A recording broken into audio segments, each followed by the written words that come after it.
New neighbor didn't like my old fence, so I took it down. About 5 or 6 years ago, I built a fence in my backyard. I talked to my neighbors, and we decided on a good place to build the fence. We knew an approximate property line based on some survey pins, but were both too cheap to pay for a surveyor. We shook hands, and I built the fence. It was a great deal for my neighbors. I paid for everything, built the fence, and all they had to do was give me a thumbs up when it was done. Then, a year later, they sold their house. That meant I got a new neighbor. More specifically, I got Anne. Anne was from the big city. Anne was a realtor. Anne had flipped 8 houses in 12 years. Anne loved this new house and planned on staying for a long time. And Anne had a dog. Razzie was a German Shepherd mix that spent most of the day outside while Anne went to work. Razzie was aggressive towards children, animals, insects, and any plants that waved in the breeze. Razzie also, as Anne once told me, loved to chew on furniture. That's why Razzie stayed outside so much. About 6 months after Anne moved in, I saw a surveyor walking around in my neighborhood, and he was paying special attention to my backyard. The next day, Anne showed up at my front door with a stack of papers and asked me if I was going to pay her for the 9 inches that my fence was encroaching onto her property. I explained the handshake deal with the last neighbors, but she was having no part of it. She wanted the fence moved or she wanted money, no discussions.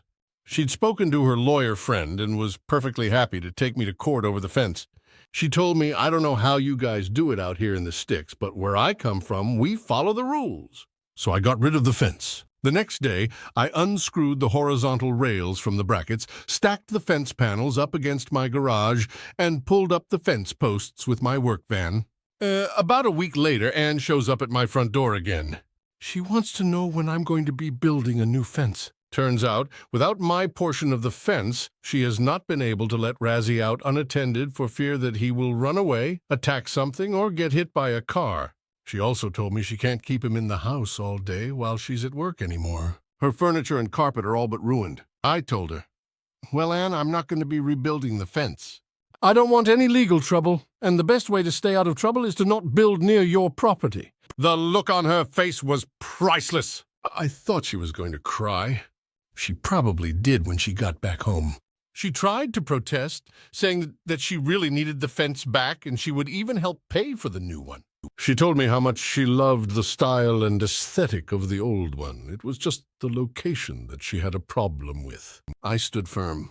There would be no new fence. She never got a fence. She made half-hearted attempts to put up some bamboo fencing, but Razzie tore through that stuff like wet newspaper. Eventually, I sold my place and moved away. I took the old fence panels with me, and I still look at them every day when I let my dog out in the morning. TLDR, new neighbor with dog didn't like where the old neighbor and I built a fence. She threatened legal trouble, so I completely removed the fence. Dog destroys her house. I keep the fence.